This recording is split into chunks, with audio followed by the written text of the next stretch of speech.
ఇప్పుడు మన కస్టమర్ వచ్చేసరికి పౌచ్ గ్లాసు రెండే పిచ్చుకున్నాడు. మనకి ఫోన్ పే చేస్తాడు.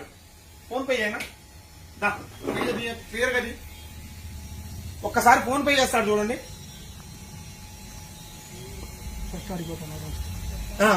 అక్కడ స్కాన్ చేస్తాడు చూడండి. ఫస్ట్ ఏ విధంగా స్కాన్ చేస్తున్నాడో ఒకసారి చెక్ చేసుకోండి.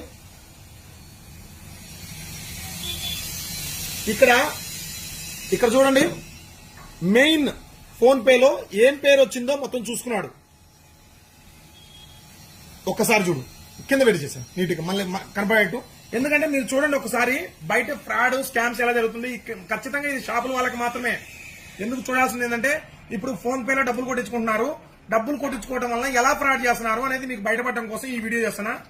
ఒకసారి దానికి కానీ ఇక్కడ ఒకటి ఫేక్ పే, ఫోన్ పే లాగానే ఉంటుంది సేమ్.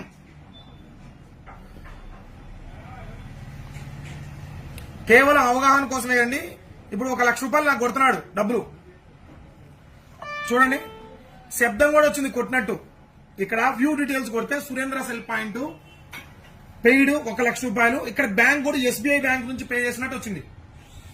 ఒకసారి క్లియర్ గా చూసుకోండి. వీడియో నీట్ గా చూపినా. Time to time date time చూడండి ఒకసారి, 11:53.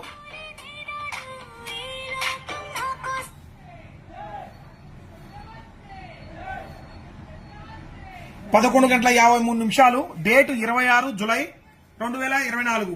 సో ఒక ట్రాన్సాక్షన్ ఐడి కూడా వచ్చింది, పేరు వచ్చింది, అండ్ బ్యాంక్ డీటెయిల్స్ వచ్చినాయి. కస్టమర్ ఏమనుకుంటాం, ఇంకా మనం చూసుకునేది ఏంది, డబ్బులు ఇచ్చి పంపించు, అన్నయ్య అడిగిపోతాడని అనుకుంటాం, తమ్ముడి అడిగిపోతాడని అనుకుంటాం. కానీ ఇక్కడ ఫేక్ పే చేసింది. ఒకసారి చూడండి, యాప్ చూడండి.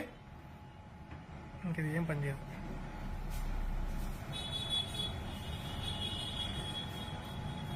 ఇది కేవలం అవగాహన కోసం మాత్రమే చేస్తుంది. మీకు ఎవరిని ఉద్దేశించి కాదు, ఎవరిని ఇచ్చేయాలని కాదు. ఇక్కడ ఫోన్ పే, ఇక్కడ ఫోన్ పే, ఇది ఫేక్ పే. జస్ట్ పేరు, అమౌంట్, సబ్మిట్ అంతే, కొడితే అయిపోయా. ఇక్కడ చూడండి, ఇక్కడ మామూలు ఫోన్ పేలో క్యూఆర్ చేసుకొని దాన్ని ఎలా నేమ్ వస్తుందో అలానే కొట్టి మీకు పోతున్నారు. చాలా జాగ్రత్తగా ఉండండి. బిజినెస్ చేసుకునే వాళ్ళు చాలా జాగ్రత్తగా ఉండండి. ఈ వీడియోని ప్రతి ఒక్కరూ షేర్ అయితే